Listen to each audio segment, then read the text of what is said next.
आज मैं ज़रा बात करना चाह रहा हूँ कि हमारे जो इंशाल्लाह गवर्नमेंट का पहला जो बजट आने वाला है इंशाल्लाह करीब, और उस बजट पे हमने जो अपने सूबे के लिए, अपने सूबे की आवाम के लिए जो सोचा हुआ है और जिस तरीके से इंशाल्लाह हमने अपने विज़न के, इमरान खान के विज़न के मुताबिक जो पॉलिसीज़ करनी है और बेहतरी लानी है, उसके हवाले से जो हमारे प्रायोरिटीज़ हैं, हमारी जो पहली प्रायोरिटी है, ज़ाहिर बात है वो तो इस वक्त हमारे सूबे के हालात हैं लॉ एंड ऑर्डर के, जो उसमें कमियां हैं और ज़रूरत है लॉ एंड ऑर्डर को इम्प्रूव करने की। कोई स्पेसिफिक डिस्ट्रिक्ट है हमारे, कोई मर्जर एरियाज़ हैं, तो वहाँ पे इंशाल्लाह ऑलरेडी हम उसके लिए फ़ंड रिलीज़ भी कर चुके हैं और काम शुरू भी हो चुका है, और मज़ीद भी इंशाल्लाह इसे बहुत बेहतरी लाएँगे, क्योंकि जब तक अमन व अमान कायम नहीं होगा तब तक तरक्की मुमकिन नहीं है। तो इंशाल्लाह ये हमारा मेन फोकस है। इसके साथ साथ जो है हमारा जो दूसरा प्रायोरिटी है वो है हमारा इस वक्त एनर्जी का एक क्राइसिस है हमारे सूबे के अंदर, और उसकी जिम्मेदार जो है फेडरल गवर्नमेंट है। सबको मालूम है कि हमारा सूबा जो है बड़ी सस्ती बिजली बनाकर पाकिस्तान को ही दे रहा है, विफाक को दे रहा है, उसके बाद महंगी बिजली हमारे लोगों को दी जा रही है, और यही गैस के साथ भी यही मामला है। लेकिन उसकी एक बदतरीन लोड शेडिंग हमारे सूबे पर मुसल्लत की जा रही है, और अगर ये समझते हैं कि उसकी वजह यह है कि यहाँ पर मैंडेट भी चोरी नहीं हो सका, बाकी तो मैंडेट चोरी हो गया, लेकिन यहाँ पे मैंडेट चोरी भी एक किया तो सही इन्होंने, यहाँ पर भी 13 हल्के इन्होंने चोरी किए हैं, लेकिन फिर भी हुकूमत बहुत वादे सिया से बन गई है। तो अगर ये उस बुनियाद पे चल रहे हैं और ये समझते हैं कि ये इस तरीके से चल कर और ये इस तरीके की लगातार ये चीज़ जो नाइंसाफ़ी है ये जारी रखेंगे और हम इसके ऊपर खामोश रहेंगे, तो ये इनकी भूल है। मैं पहले ही बता चुका हूँ। मैं कौम को वादे करना चाहता हूँ और अपने सूबे की आवाम को वादे करना चाहता हूँ कि पहली बात तो ये है कि हमारा इतनी सस्ती बिजली देने के बाद, फिर इतनी महंगी बिजली और गैस लेने के बाद ये जो जुल्म हमारे साथ हो रहा है, तो ये अब मैं एक आखिरी जब बात करता हूँ तो ये कहते हैं धमकी। देखिए, धमकी में और वार्निंग में फ़र्क होता है। आप कोई चीज़ लेते हैं ना, तो आपकी बहुत जगह पर लिखा होता है कि वार्निंग, वो क्यों दी जाती है? ताकि आप अलर्ट हो। बिजली के करीब आप जाएँ, वहाँ पर लिखा होता है वार्निंग, बहुत सी जगहों पर लिखा होता है वार्निंग। अक्सर तो पुलों पर लिखा हुआ है पाकिस्तान में कि आप पुल के साथ खड़े हो तो कहते हैं वार्निंग, खबरदार, तस्वीर लेना जो है मना है। यहाँ पर वार्निंग दी जाती है ना, तो वार्निंग क्यों दी जाती है? क्योंकि वो ज़रूरी होती है, और अगर उसके ऊपर अगला अमल दरामद ना करे तो कल अगर उसके खिलाफ कोई कार्रवाई हो तो वो कार्रवाई के अंदर वो अपने आप को खुद मुर्तकब कर रहा है कि उसके खिलाफ कार्रवाई अगर हो रही है तो वार्निंग के बावजूद वो बाज नहीं आ रहा। अब 450 अरब से ज़्यादा इस वक्त खसारा है वापडा का।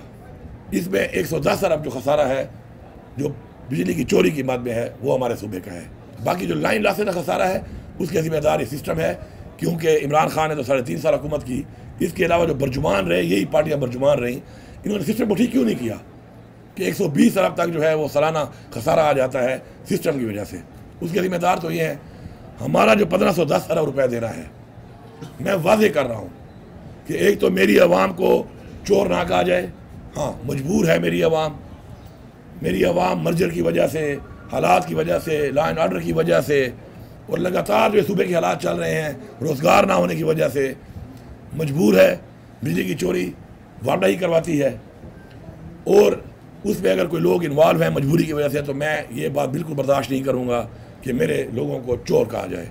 हम इसमें काम करेंगे, लोगों को एतमाद में लेंगे। पहले एतमाद में लेने के बाद, क्योंकि हमारे लाखों लोग जो है हमारे सूबे में मर्जर के बाद और ऑपरेशन के बाद शिफ्ट हुए हैं, तो उनको पहले ही इतने मसाइल, ना घर, ना कुछ, ना रोज़गार, ऊपर से इतना बोझ, बिजली का इतना महंगा बिल तो कोई बर्दाश्त नहीं कर सकता। तो हम उनके लिए इनको कह चुके हैं, और मैं दोबारा अभी एक मीटिंग कर रहा हूँ, और उस मीटिंग में अगर मुझे कोई रिलीफ मेरे लोगों के लिए जो मेरा हक़ है अगर मैं देना चाहता हूँ ना दिया गया, तो फिर मैं कोई ऐसा इक़दाम उठाने पर मजबूर हो जाऊँगा कि जिस इक़दाम के बाद फिर ये मेरे पे कोई सर्टिफिकेट ना लगाए कि जी आप गद्दार हैं, आप तो जी कोई एंटी स्टेट हैं। फिर ये चीज़ें बर्दाश्त नहीं करूँगा। मेरा 1510 अरब आपने देना है जो वाजिब उल अदा है। मेरा 110 अरब रुपया है। ये एक साल में आप मेरा 110 अरब रुपया मेरा पैसों से काट ले, तब तक मैं अपने सिस्टम को भी ठीक करता हूँ, लोगों को ऑन बोर्ड करता हूँ, मीटरिंग सिस्टम ठीक करता हूँ, फीडरों पे काम करके हालात को ठीक करके लोगों को एतमाद में लेकर उनके मीटर लगवाता हूँ, और एक साल तक आप मेरे पैसे काट लें। आपका पैसों से मतलब है ना, मैं अपने लोगों को रिलीफ दे रहा हूँ जब, तो आपको क्या तकलीफ़ है? तो आपको ये बात माननी पड़ेगी। मैं इस तरह की लोड शेडिंग बर्दाश्त नहीं करूँगा। फिर अगर मेरे लोग लोड शेडिंग बर्दाश्त करेंगे फिर, और ये जुल्म बर्दाश्त करेंगे, और अपना हक और अपना पैसा जो मैं देना चाहता हूँ, मैं उनका नुमाइंदा हूँ इस वक्त, और आप उसमें भी कटौती करके अगर फिर रिलीफ नहीं देते तो फिर आप कर रहे हैं ज़ातियात, फिर आप कर रहे हैं विक्टिमाइजेशन। वो मैं नहीं छोड़ूंगा। फिर मैं कोई ऐसा इक़दाम उठाऊंगा कि फिर तकलीफ़ का दायरा सबको होगा कि जब बिजली नहीं होती तो कितनी तकलीफ़ होती है, फिर मुझे उस तरफ जाना पड़ेगा। बेहतर है कि हक़ के मुताबिक जो चीज़ मैं अपनी आवाम को देना चाहता हूँ और पैसे भर रहा हूँ, कटौती करा रहा हूँ, कोई खैरात भीख नहीं मांग रहा, तो वो आपको देनी पड़ेगी। उस पर मैं मीटिंग अभी करूँगा जाकर, और मुझे पूरी उम्मीद है कि रिलीफ देंगे, बात मानेंगे।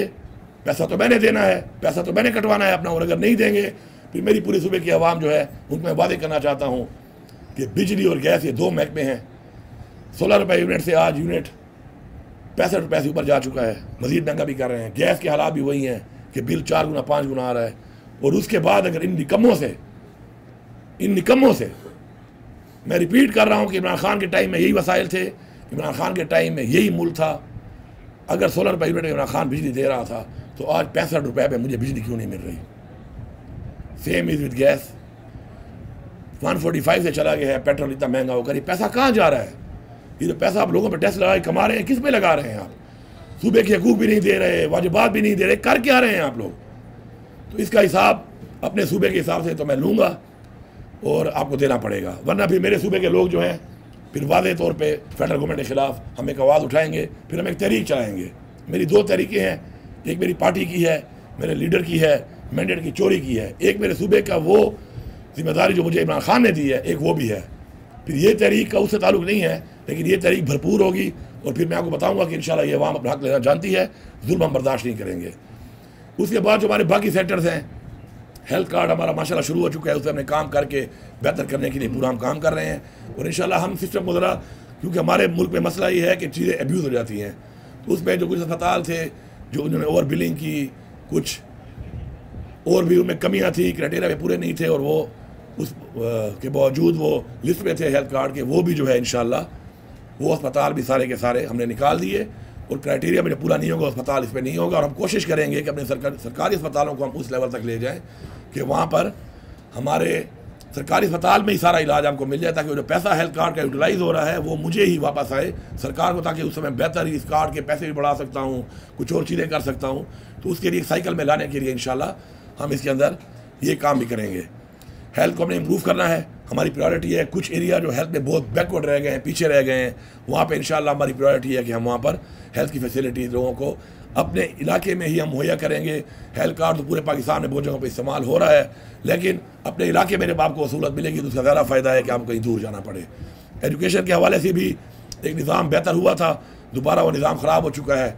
और उसमें जो है ना, टीचरों ने फिर सिफारिशें करके ड्यूरिंग इंटरिम गवर्नमेंट, मैं देख रहा हूँ कि एक स्कूल में 6 टीचरें एक्स्ट्रा बैठी हुई हैं, तनख्वाह ले रही हैं, और वो स्कूल कुछ खाली पड़े हुए हैं। तो वो दोबारा सारा कुछ रिवाइज़ होगा, उसी तरीके से मॉनिटर होगा दोबारा, और हर स्कूल को टीचर हम मुहैया करेंगे और इंश्योर करेंगे कि वो टीचर उस स्कूल में मौजूद हो और तालीम दे।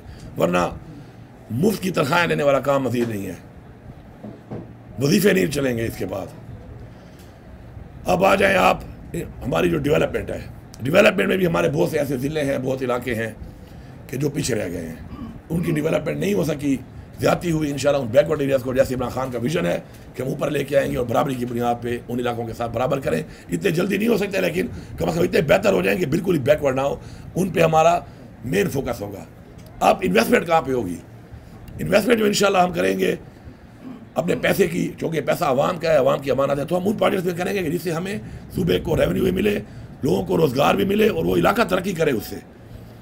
तो उसके लिए हम ऐसे प्रोजेक्ट्स करेंगे, जिस तरह इंशाल्लाह लिफ्ट कनाल का हम काम शुरू करने लगे हैं, जिससे पूरे हमारे सूबे की जो है जो खुराक का मसला है हमारा, इंशाल्लाह वो ये प्रोजेक्ट पूरा कर सकता है। उससे एक इनकलाब आता है। जब वो बनेगी तो सिर्फ ज़मींदार को फ़ायदा नहीं होगा, उससे और बहुत कारोबार जब चलेंगे तो वो पूरा इलाका तरक्की कर जाता है रोज़गार के साथ साथ, और फूड सिक्योरिटी का मसला भी जो है वो भी इंशाल्लाह हमारे सूबे का हल होगा। इस तरह टांग जाम है, इंशाल्लाह वो भी हम करेंगे। कुछ हमारे और बहुत से जाम हैं, कुरमतंगी डैम पे हम काम कंप्लीट कर रहे हैं, उस इलाके को हम उठाएंगे। तो इस तरीके से ये हमारे सूबे को भी फ़ायदा होगा और आवाम को भी फ़ायदा होगा। तो हमने ऐसे प्रोजेक्ट करने हैं कि जो फ़ायदा दें और रेवेन्यू जनरेट करें और आवाम को रोज़गार, उनकी ज़िंदगी को बेहतर करने में किरदार अदा करें। वो हमारा प्रायोरिटी 1 होगा।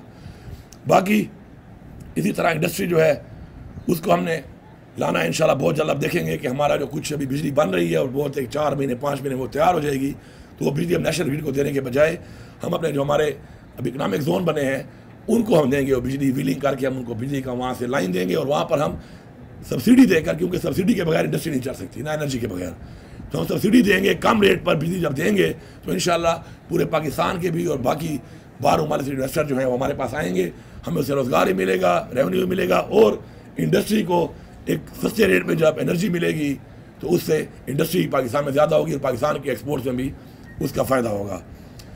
सरकारी नौकरियाँ हमने काफ़ी ज़्यादा दी हैं, काफ़ी लोग काफ़ी महकमों में सरप्लस हैं। बड़े अफसोस की बात है कि इसके ऊपर काम नहीं हुआ, और आज हमारे बहुत से ऐसे महकमे कि जिनको हुकूमत को कुछ देना चाहिए था ताकि उन महकमों की वजह से हुकूमत को कुछ मिले और हुकूमत आगे वो आवाम पे लगाए, वो महकमे हुकूमत से मांगने के लिए बैठे होते हैं। और जो कुछ महकमे जो रेवेन्यू जनरेट कर रहे हैं उनकी कैपेसिटी बिल्डिंग के लिए पैसा उन पर नहीं लग रहा।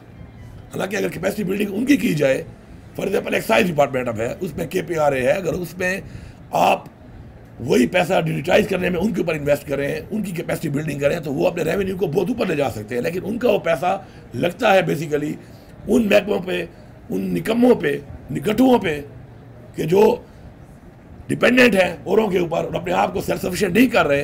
तो इस वजह से अब उनको कहा गया है कि अपने आप को आप लेके आएँ उस लेवल तक, जो आपके अखराजात हैं वो तो आप खुद ही पूरे करें ही करें, बल्कि इसके अलावा आप आवाम के लिए भी कुछ दें और एक अपना ऐड करें, अपना एक सिस्टम के अंदर कोई पैसा और रेवेन्यू, तो उसमें काम होगा। और जो कर रहे हैं काम बेहतर और जो रेवेन्यू आ रहा है उससे उस रेवेन्यू को बढ़ाने के लिए उन पर इन्वेस्टमेंट होगी। डिजिटाइज करना सिस्टम को बहुत ज़रूरी है। दुनिया में जहाँ पे तरक्की हम देखते हैं कि तरक्की है उसकी वजह है, वजूहात हैं, हमने उस पर काम करना है, और वो तरक्की तभी हो सकती है सिस्टम जब डिजिटाइज हो जाए।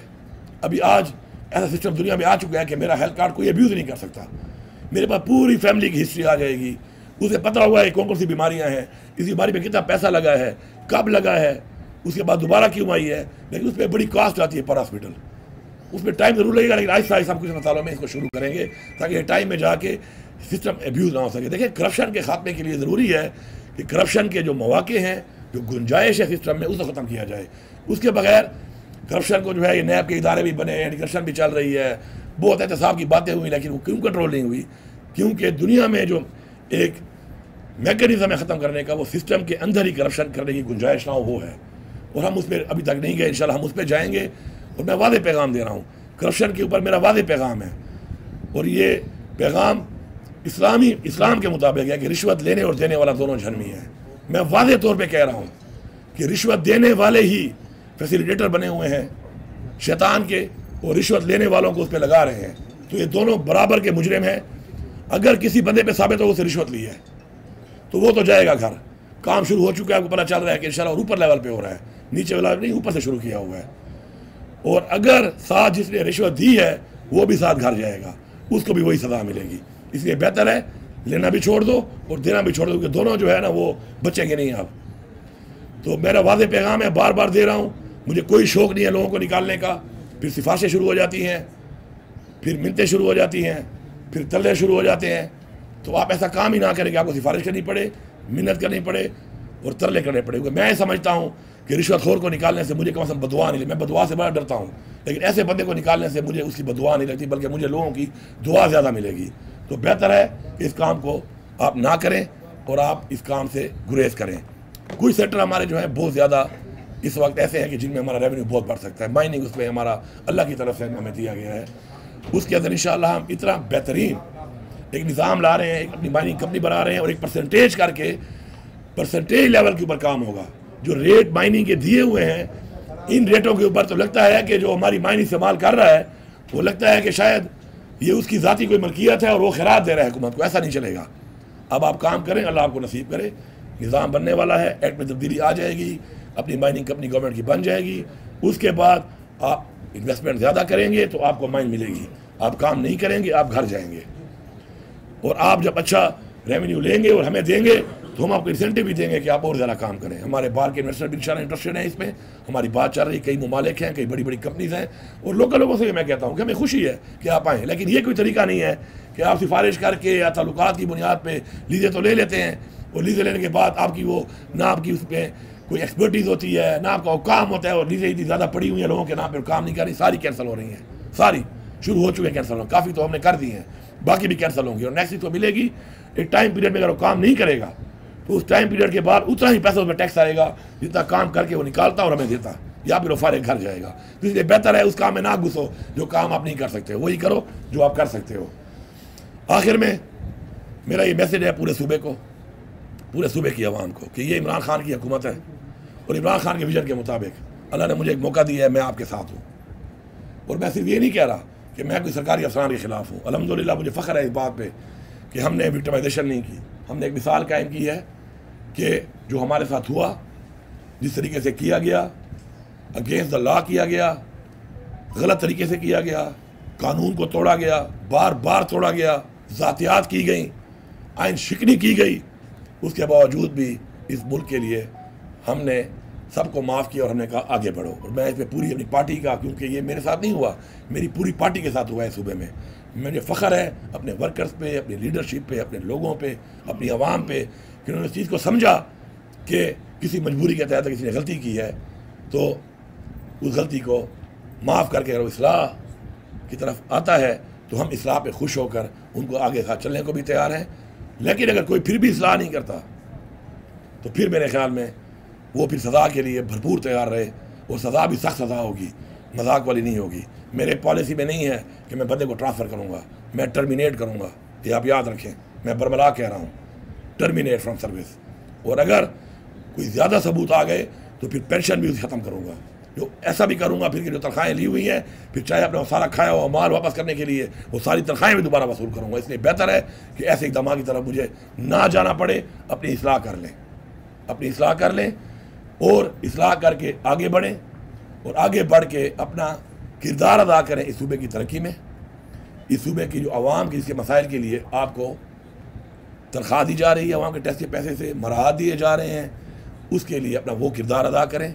इस जहान आवाम के सामने सुरखरू हों, उस जहान अल्लाह के सामने सुरखरू हों। लेकिन मैं आवाम को यही बता रहा हूँ कि मैं इसी तरह अपने उन लोगों को भी सपोर्ट करूँगा कि अगर आवाम ज़्यादती करती है किसी के साथ, क्योंकि कई दफ़ा आवाम भी ज़्यादती करती है, ज़रूरी नहीं सरकारी अफसरान को यहाँ पे हम कई इल्ज़ाम लगा सकते हैं कई चीज़ों पर कि हमारे खारजा पॉलिसी में हम ग़ुलाम हैं, बाहर के हमारे पे बाहर के हुक्म हमारे पे आते हैं और हमें वो मानने पड़ते हैं, हमें मानते हैं। हमारी पॉलिसियाँ ऐसी बनाई गई, हमारे उन लोगों की ने बनाई गई जिनको हमने खुद ही बड़ा बनाया और उन्होंने हमें एक आज़ाद होने के बाद फिर ग़ुलाम बनाया। लेकिन इसमें एक बात बड़ी क्लियर है, पॉलिसीज़ के अंदर जो ये सिस्टम में लोग हैं ये हमारे ही लोग हैं, ये आपका भाई है या मेरा है, कोई बाहर से नहीं आया हुआ। ये अपनी इस्लाह कर रहे हैं और अगर इस्लाह करके ठीक हो रहे हैं आप इनको सपोर्ट करें। हाँ, जो ठीक ना हो उसको भी सजा देने के लिए मैं आवाम के साथ उनके साथ नहीं। उसी तरह उनको भी मैं मैसेज दे रहा हूँ, अगर आपके साथ कोई ज़्यादती करेगा तो मैं ज़्यादती करने वाले के साथ बिल्कुल नहीं होगा, मैं उसके साथ होऊंगा जिसे ज़्यादती होगी। ये क्लियर मैसेज है। इस मैसेज के साथ सिस्टम को आपने ठीक करना है, सिस्टम को आपने बनाना है।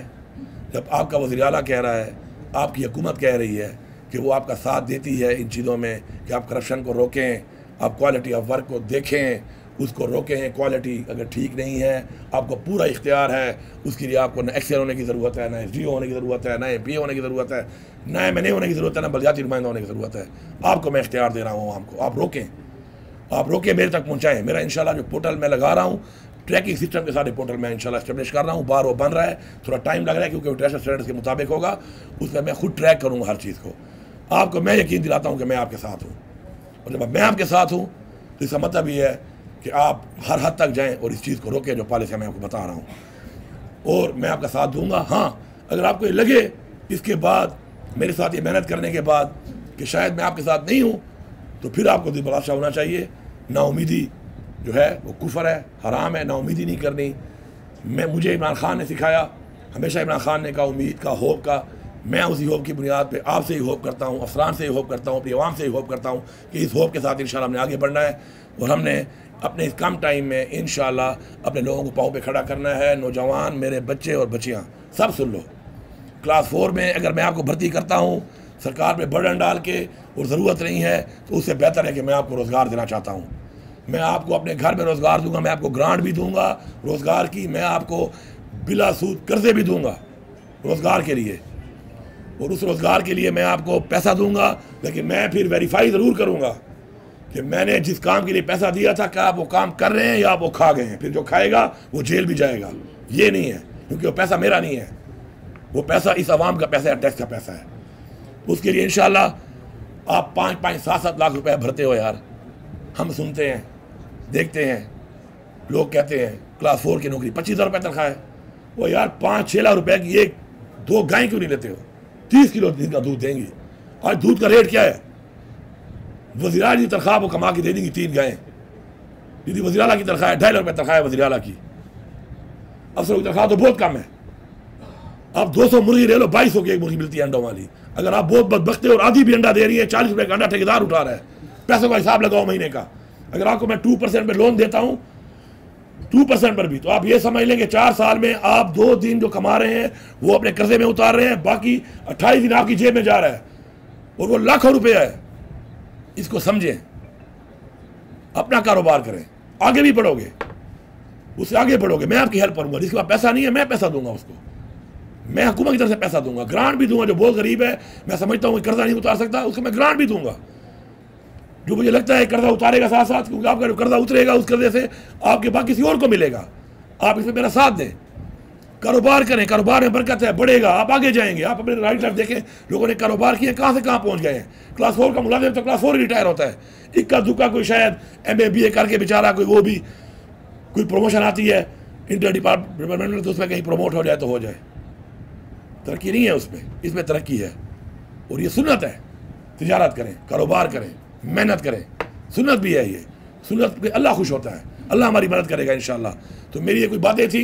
इसके अलावा मैं इंशाल्लाह जैसे ये पोर्टल हमारा लगेगा, ये हमारा जो जैसे ही बजट पास ये भी होगा नए साल का, तो पुराने साल का तो हमारा बजट नहीं है, सिर्फ 2 महीने ही है जो हमने अभी खाली तनख्वाह पेंशन दी, क्योंकि हमारा वो जो ऑर्डर हुआ था अभी शुक्र है उस पर सुप्रीम कोर्ट ने एक फैसला ले लिया है। जो इलीगल ये सीट्स दे रहे थे रिजर्व की, तो हम उसमें बजट में और चीज़ें नहीं कर सके, सिर्फ तनख्वाह पेंशन वो भी हम कैबिनेट के थ्रू दे रहे थे अब तक, और रिसेंशल हमारे खर्चे थे। तो इंशाल्लाह 2 महीने में तरक्याती काम भी शुरू हो रहे हैं आपके जो रुके हुए थे, इन 2 महीने में वो भी शुरू हो जाएंगे इंशाल्लाह विदिन 15-20 डेज। और उसके बाद जो नया बजट आएगा उसके बाद मैं पूरे विजन के साथ वो बजट दूंगा, और ये बजट अवामी बजट होगा, आपके लिए होगा, लेकिन इस वादे के साथ कि आप इस बजट को ये समझेंगे जैसे अपने घर में आप हर चीज़ का ख्याल करते हैं, घर बनाते हुए देखते हैं एक एक चीज़ को नुक्ताचीनी के साथ, और अपना समझ करते हैं ये पैसा आपका पैसा है। आपने इस पैसे पे ऐसे ही मॉनिटरिंग करनी है, ऐसे ही चौकीदारी करनी है, मेरे लिए, अपने लिए, इस कौम के लिए, सूबे के लिए।